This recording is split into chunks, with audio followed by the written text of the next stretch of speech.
आदाब, मैं हूं मुमताज आलम रिजवी और इस वक्त मैं बात करूंगा इजराइल के सूरत हाल। जी हां, नेतन्याहू अपनी सरकार बचाने में कामयाब हो गए। हालांकि वहां बड़ी मुखालफत थी, लेकिन किसी न किसी तरीके से दबाव बना करके नेतन्याहू सरकार बच गई। लेकिन सवाल यह है कि क्या जो इजराइल के अंदर मुखालफत है वो कम हुई?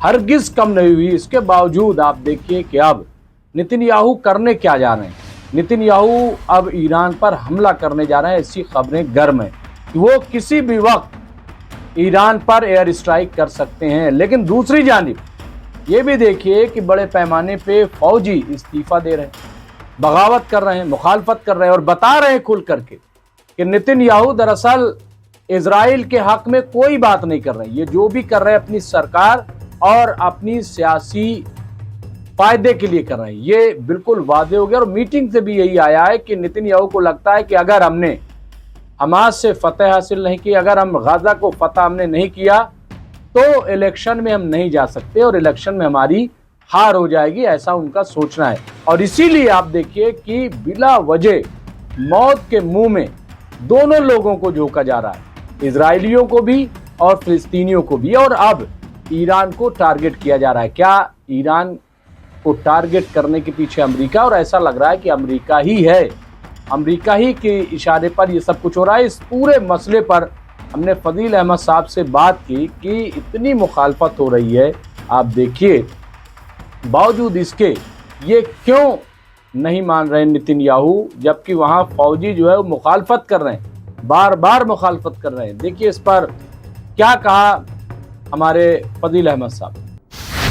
क्योंकि शर्म की बात है। एक बड़ी खबर आ रही है, मैं रोकूंगा फिरोज अहमद बख्श साहब को। यहाँ पे नूर साहब ने खबर दी है, वाशिंगटन में टैंक घुस गए हैं, पूरे अमेरिका में बगावत शुरू, इस तरह के खबरें चल के आ रही, क्योंकि वहां बड़े पैमाने पे प्रोटेस्ट चल रहा है, बहुत ज्यादा वहां पे लोग सड़कों पे, और अब डोनाल्ड ट्रंप के खिलाफ वहां पे बहुत बड़ा माहौल बन रहा है। अब जाहिर है कि एलन मस्क वो नई पार्टी बना रहे हैं, पैसे भी खर्च करेंगे, सब कुछ करेंगे। तो अब ये भी एक देखिए, किसी प्रोटेस्ट आप ही ने कहा था गालिबन कि उसके लिए सरमाया चाहिए।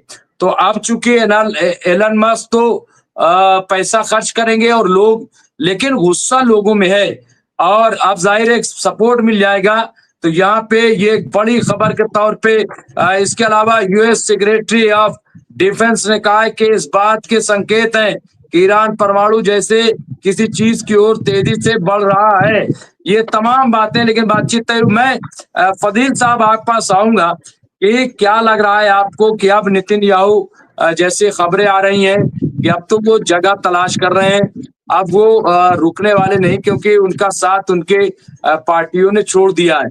और आपने बाकी आईडीएफ के बारे में आज वो बात सामने आ गई जो आपने कहा था कि मोरल जो है इनका डाउन हो गया, इकबाल चला गया, और जब सपोर्ट सरकार का ना हो, अब तो फौजी खुद कह रहे हैं कि साहब ये अपनी सरकार के वजूद की लड़ाई लड़ रहे हैं, ये यरगमाल को तो छुड़ाना ही नहीं चाहते। फिरोज अहमद फजील साहब, ये जो बात आप खुद मिलिट्री के मैन ने कही है, ये कितनी अहम और कितनी इंपॉर्टेंट है? मुमताज भाई, इजराइल जो क्लेम करता था कि 4.5 लाख आईडीएफ की सेना उसके साथ है, रिजर्व और अनरिजर्व मिलाकर के, तो 4.5 लाख में अभी तक इजराइल ने जो शो किया है 429 सैनिकों शहीद होने की खबर दी है। तो अगर 4.5 लाख सेना में अगर 500 भी मान लिया जाए, 500 सैनिक अगर मर भी गए तो फर्क क्या पड़ता है आईडीएफ पे? फिर आईडीएफ 50,000 क्या 1 लाख, पेपर में इश्तेहार उनको 10,000 का आया है, लेकिन 1 लाख से ज्यादा सैनिकों की जरूरत है उनको। यहां तक कि जो उसके परंपरागत यहूदी लोग जो थे, जिनको सेना में एग्जम्प्टेड है वहां पे कि सेना में वो नहीं जा, बाकी पूरे नागरिक सेना में जाएंगे, लेकिन जो उनके परंपरागत यहूदी जो हैं उनको एग्जाम था कि वो लोग मदारिस के स्टूडेंट यशु उसको बोलते हैं, यशु जो मदारिस में मजहबी तालीम हासिल करेंगे जो स्टूडेंट, उन्हें फौज में नहीं लिया जा सकता, उन्हें किसी भी हालत में, ये है। जी, लेकिन अब उनको भी फौज में लिया जा रहा है। यहां तक कि लड़कियां कभी नहीं जाती थी, अब लड़कियों को भी भर्ती करने का आदेश दे दिया गया है। इसका मतलब कि हमको लगता है कि 2-3 लाख सेना भर्ती करना चाहता है इजराइल। अब इतना जल्दी तो भर्ती हो नहीं सकता, वो भी इस हालात में। कौन जाना चाहेगा इस वक्त, जहां खुद रिजर्व सैनिक तो छोड़ दीजिए, परमानेंट सोल्जर्स जो उनके ट्रेंड सोल्जर हैं, जो पूरे 12 महीने तनख्वाह लेते हैं, वो तक रिजाइन कर रहे, पोस्टें छोड़ के भाग गए। आज उनकी पोस्टें खाली पड़ी हैं। वैसे ही टैंक और बख्तरबंद गाड़ियां और बसें और तमाम गाड़ियां खड़ी हैं और सैनिक का पता ही नहीं, उसमें एक भी सैनिक नहीं है, पूरी पोस्ट खाली हो गई है। और ये बात लगातार नेतन्याहू देखिए, कभी कभी ना छिपाने से बड़ी बातें गंभीर हो जाती है, रोग बहुत बड़ा हो जाता है, इसलिए कभी भी छिपाना नहीं चाहिए। आपने मुसोलिनी की बात किया, अब्बास क्या नाम है, फिरोज भाई, मुसोलिनी की बीबीसी की स्टोरी मैंने पढ़ा था, उसमें जब वो उसको प्लेटफॉर्म पे लेटा दिया गया था, उनकी गर्लफ्रेंड भी साथ में थी, उसको भी लोग मार दिए थे। तो एक औरत जो है आके देखी, बोली कौन है ये, तो लोगों ने कहा ये मुसोलिनी है। तो गई औरत और एक नाली में से मरा हुआ चूहा लेके आई और उसके मुंह में ठूसने लगी और कहा इसने कि इसने मेरे बेटे को मरवाया, जब ये जिंदा था तो इसी मुंह से बहुत भाषण देता था। ये औरत जो बूढ़ी औरत थी, वो नाली में से मरा हुआ चूहा निकाल के मुसोलिनी के मुंह में ठूस दिया और कहा कि जब ये जिंदा था तो इसी मुंह से भाषण बहुत देता था, केवल भाषण देता था। इतना लोग नाराज थे। ये हालत दुनिया में अब मुझे कहीं दिख रही है तो नेतन्याहू की दिख रही है। अमेरिका के तो पेंटागन पे हमला हुआ, किसने किया ये तो अमेरिका ने दुनिया को किसी को बताया ही नहीं, अपनी जांच किसकी बात है। जब ये क्लस्टर बम मारा अफगानिस्तान पर, बेगुनाह अफगानी जिनका कोई कसूर नहीं था, उनको इतना मारा कि अफगानिस्तान की 25% आबादी खत्म हो गई। दुनिया खामोश थी, कोई नहीं बोल रहा था, चुपचाप दुनिया खामोश थी और उसका रिजल्ट सामने देख लिए। अभी वो गुस्सा ठंडा नहीं हुआ है अफगान के लोगों का, अभी वो तैयार बैठे हैं। सिर्फ जॉर्डन का खामेनेई साहब का इशारा बाकी है। जॉर्डन जिस दिन तख्ता पलट की खबर मिल गई या वहां के प्रधानमंत्री या राष्ट्रपति जो भी हैं कहीं धीरे से गायब हो गए, तो समझ लीजिए कि हम लोग जो बात कर रहे हैं वो 100% सच, कि जॉर्डन से तेल अवीव की तरफ कूच करेंगे। और वो जो पैदल 5 लाख लोग आ रहे हैं, उनको कैसे रोकेंगे आप? और वो चल दिए बॉर्डर तोड़ करके, निहत्थे हैं, आम पब्लिक हैं, तो उनको कैसे उनको गोली मार देंगे क्या? उनके ऊपर मिसाइल मारेंगे? फिर क्या होगा? 90 के दशक में यही तालिबान, वहां के राष्ट्रपति जो पुराने थे, उनको घर के अंदर तक घुस करके उनको पकड़ करके और ट्रैफिक पोल में लटका दिया था। ये सब को दुनिया भूली थोड़ी ही है। अब अगर, क्योंकि इन लोगों की कहानी हम इसलिए बता रहे हैं, दूसरे भी राज्य देशों के युद्ध हुआ, लोग हार गए, कोई चला गया, कोई कुछ गया, लेकिन इनका हाल इसलिए ऐसा हुआ कि इनका जुल्म जो है दुनिया में सर ऊपर था, माने सबसे ऊपर जुल्म था। जुल्म की दास्तान इतनी गहरी थी, इतनी घिनौनी थी, इतनी तकलीफदेह दास्तान थी कि लोगों ने उसका गुस्सा उस दिन भी ठंडा नहीं हो रहा था जब मुसोलिनी को लोग मार के सड़क पे बिछा दिए थे। फिर इनका गुस्सा कैसे ठंडा हो जाएगा?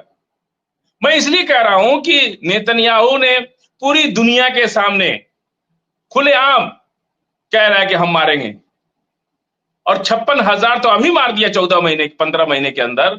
47 से अगर आज तक जोड़ लिया जाए तो कम से कम 3 लाख से ऊपर लोग मरे, और बेगुनाह लोग मरे।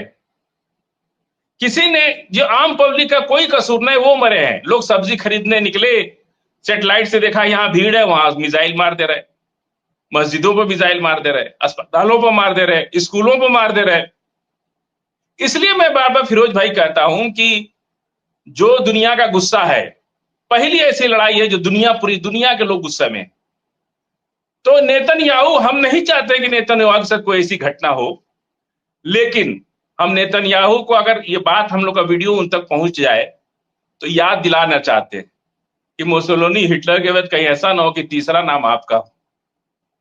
इसलिए जुल्म, जब अल्लाह ताला जमीन पे ही तो दिखाएगा ना आपके जालिम की कहानी, ये दुनिया को क्या बताएगा? आने वाली पीढ़ियां क्या जानेंगे कि हिटलर, मुसोलिनी के बाद तीसरा कौन आदमी था जिससे दुनिया नाराज थी? इसलिए दुनिया की नाराजगी से पहले अभी भी वक्त है। अल्लाह ने हमेशा तौबा का रास्ता खोल कर रखा है। तौबा कर ले, और इस्लाम और मुसलमान दोनों अल्लाह ने सिखाया है कि माफी आपके सबसे बड़ी इबादत है। हर मुसलमान तैयार है, माफी सबसे बड़ी इबादत है एक मुसलमान के लिए। अल्लाह ने कहा है, कुरान ने कहा है, हमारे नबी ने कहा है, इन्ना अल्लाह मिनस साबिरीन, तुम सब्र करो, अल्लाह तुम्हारे साथ है, अल्लाह की लाठी में आवाज नहीं होती। तो हम उम्मीद करते हैं कि अल्लाह की लाठी जब चलेगी तो मुसोलिनी और हिटलर के बाद तीसरा सबसे बड़ा नाम हमको लगता है कि नेतन्याहू का होगा। जी मुमताज भाई। बिल्कुल, और ये एक बेहतरीन जो है तजिया और सही है। ये खबर अगर उन तक पहुंचे और वो जरूर अपने आप में गौर करें, और अभी भी वक्त है, लोग आ रहे हैं। अब उनके बारे में लिखा, अब इजराइल क्या कह रहा है?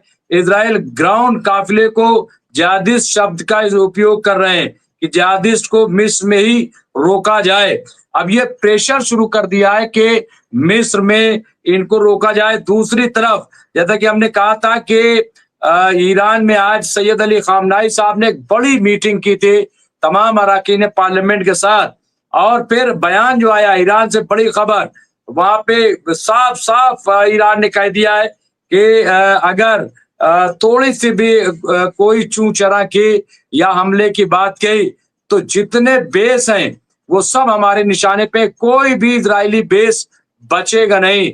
ये साफ साफ जो है ईरान ने कह दिया। फिरोज अहमद बख्श साहब, चूंकि टाइम अप हो रहा है, और यहाँ पे एक और ब्रेकिंग के तौर पे जदीद साहब दिया, राइटर्स के अनुसार यूएस इराक के बगदाद में अमेरिकी दूतावास को युद्ध की स्थिति में खाली कराने की तैयारी कर रहा है। तो ये अलग अलग हालात यहाँ पे पैदा हो रहे हैं। लेकिन सबसे बड़ी चीज यहाँ पे एक और उन्होंने अपडेट दी है कि यूएस ने पर्शियन गल्फ से गुजरने वाले सभी अमेरिकी जहाजों को गुजरने से सुरक्षा नोटिस जारी किया है। तो इसका मतलब ये है कि और दूसरी बात यह है कि आज ही खबर आई है और मीटिंग भी चल रही है सऊदी हुक्मरानों से और तमाम बड़े वहां पे, क्योंकि इतवार को अमेरिका के साथ छठे मरहले की मीटिंग है। अब एक तरफ अमेरिका बातचीत के लिए तैयार है, बातचीत कीजिए, दूसरी तरफ ये हमले की खबर, जो जिस तरह खबरें आ रही है उससे तो यही लग रहा है कि जंग जो है वो हो सकती है, और ये कि खतरा भी लाख है जो सरकार को, यहाँ पे बेंजामिन नेतन्याहू को। शहनाज हुसैन, कोई अब मुझे नहीं पता, शहनाज साहब जो है वो वहाँ दूर क्या अभी बेंगलोर से गालिबन हैं हमारे साथ इस वक्त, और उन्होंने कहा कि कतर आप बताइए कि गद्दार है कि नहीं। देखिए, तमाम लोग जो अभी अमेरिका से जिस तरह से सौदा किया है उन पे सवाल उठ रहे हैं, लेकिन गद्दार जो है वो किस बुनियाद पे क्या है, आप कौम से कि किससे, ये तमाम चीजें वो कह रहे हैं, साफ साफ आप बताइए।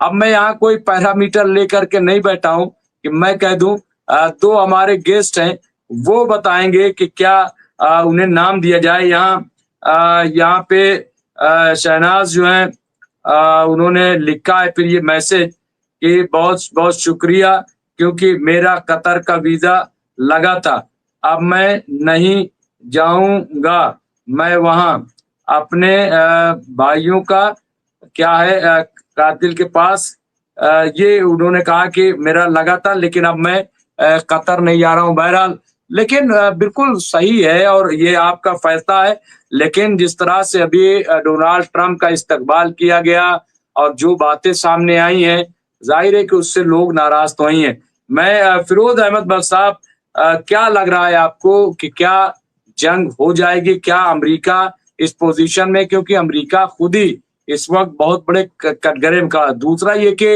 अभी एक खबर और दी थी, एक साहब मैं नाम भूल गया, कि मीटिंग चल रही नेतन्याहू की और वहां से छन के खबर ये आई है कि नेतन्याहू कह रहे हैं जब तक गाजा नहीं जीत लेंगे हम चुनाव में नहीं जा सकते, गाजा जीते बगैर, यानी गाजा को साफ किए बगैर। लेकिन क्या आपको लग रहा है कि गाजा को अब ये साफ कराने की पोजीशन में? जी, आखिरी कमेंट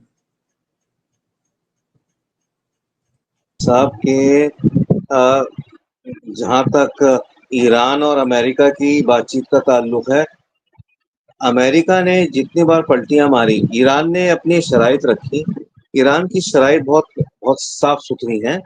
वो सिर्फ ये कह रहे हैं कि हमारा जो एटमी ताकत का जो प्रोग्राम है ये पीसफुल पर्पस के लिए है और हमें किसी को अटैक नहीं करना है, इसराइल को, अमेरिका को, किसी को। सिर्फ इतना सा उनका मुद्दा है। अमेरिका हाँ कहता है, फिर ना कहता है, फिर कभी मतलब कल पता नहीं किसने कहा था, शायद फजील साहब ने ही कहा था कि अमेरिका जिस तरीके से रंग बदल रहा है, शायद गिरगिट को भी फेल कर रखा है उसने। तो कतर में बात कभी कतर में होती है, कभी कतर से बाहर निकल के फ्रांस में, इटली में होती है। ये बात पूरी तरीके से नहीं हो पा रही। लास्ट में ये हुआ कि मतलब अमेरिका ने धोखा दिया उसको, ईरान को। एक तकरीबन जो था एक फॉर्मेट तैयार हो गया था, एग्रीमेंट तैयार हो गया था, मगर यूएसए पलट गया। उसने कहा नहीं, हम ईरान की बात नहीं मानेंगे। उधर से ईरान ईरान क्यों दबता है? ईरान तो एक मॉरल कंपास पे खड़ा है, अमेरिका तो इमोरल कंपास पे खड़ा है। यानी एक्सिस ऑफ इवल पे अमेरिका है और एक्सिस ऑफ राइट्स पे वो है आपका ईरान। तो ईरान क्यों डरेगा? लेकिन यह है कि एक बहुत ही पोटेंशियल पॉसिबिलिटी वॉर की है, और खुदा ना खास्ता अगर ये वॉर होती है तो ये बड़ी खतरनाक वॉर होगी। इसमें पूरी दुनिया मुलविस हो सकती है, ठीक है। और हम तो दुआ यही करते हैं अल्लाह से वॉर नहीं हो। लेकिन मुझे लगता है कि नेतन्याहू साहब ये सोच रहे हैं कि वो 80-90 साल के हैं और कोई फर्क नहीं, अगर एटॉमिक वॉर होती है उसके और उसका लुकमा वो भी बन जाए तो कोई बात नहीं है। पूरी दुनिया को हम कि भाई कि सनम तुम तो मतलब हम तो डूब ही रहे हैं, तुमको भी लेके डूबेंगे। ये पॉलिसी मुझे जो है लग रही है नेतन्याहू की, जो कि बिल्कुल ठीक नहीं है। और हो सकता है कल को नेसेट से या कहीं से भी कोई अपना ही आदमी उठ करके जो है नेतन्याहू से बदला ले ले, हू नोस, ठीक है। हम तो नहीं चाहते, हम तो ये चाहते हैं कि जैसे अभी फजील साहब ने कहा कि he should pardon for all his injustices, for all the atrocities he has actually levied upon the poor Palestinians, ठीक है। फाका कर दिया। अरे फाके से मार रहे हो, पॉलिसी है नेतन्याहू की कि बम बम नहीं मार रहे तो फाके से मार रहे हो। यानी 3 महीने हो गए और वहाँ फैमिन हो गया, और वहाँ कोई खेत वेत तो है नहीं कि जहाँ से सब्जी आए, जहाँ से फल आए, जहाँ से खजूरें आए, वो सब खत्म हो चुका है। खाना तो बाहर से जाना है ना, ट्रक रोके हुए हैं। तो ये तो एक ऐसा जुल्म है कि जिसकी मिसाल इस मतलब दुनिया की तारीख में नहीं मिलती। खुदा से दुआ करते हैं कि justice and peace should prevail and Palestine should be rebuild.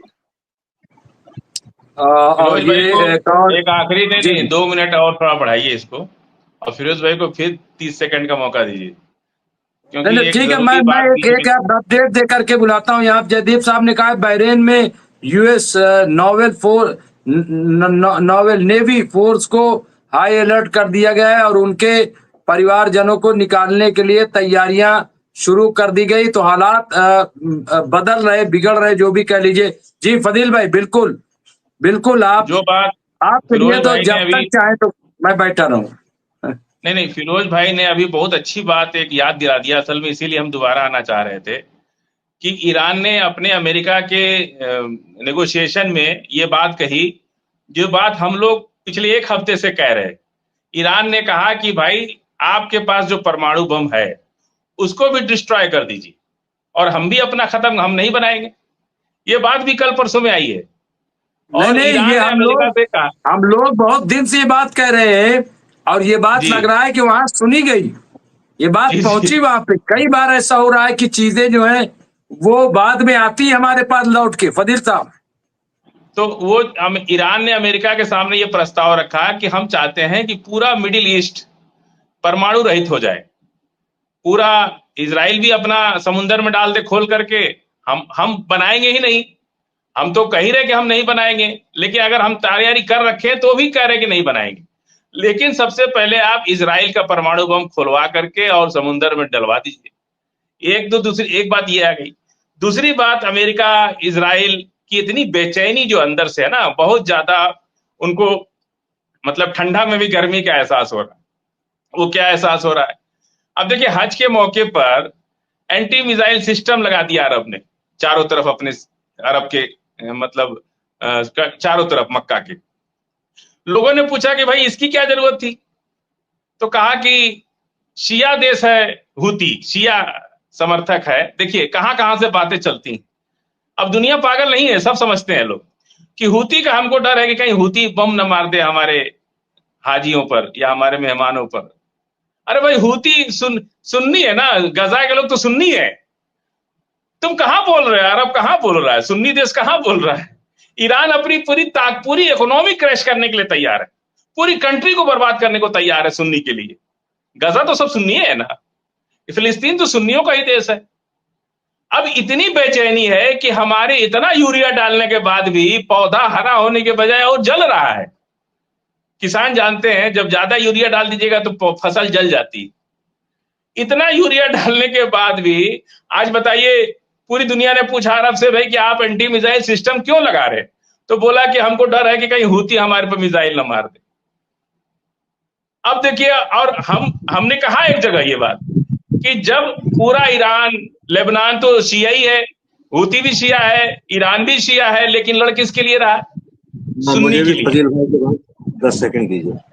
बस आप ही से हम खत्म करेंगे, हम तो गुस्ताखी किए ना आपसे, इसीलिए हमने कहा कि नहीं आप हमारे बाद आप बोलिएगा। तो फजील लड़ भाई किसके लिए रहा है, पूरा गाजा फिलिस्तीन सुन्नियों के लिए लड़ रहा है। 3-3 देश अपने को बर्बाद करने को तैयार है।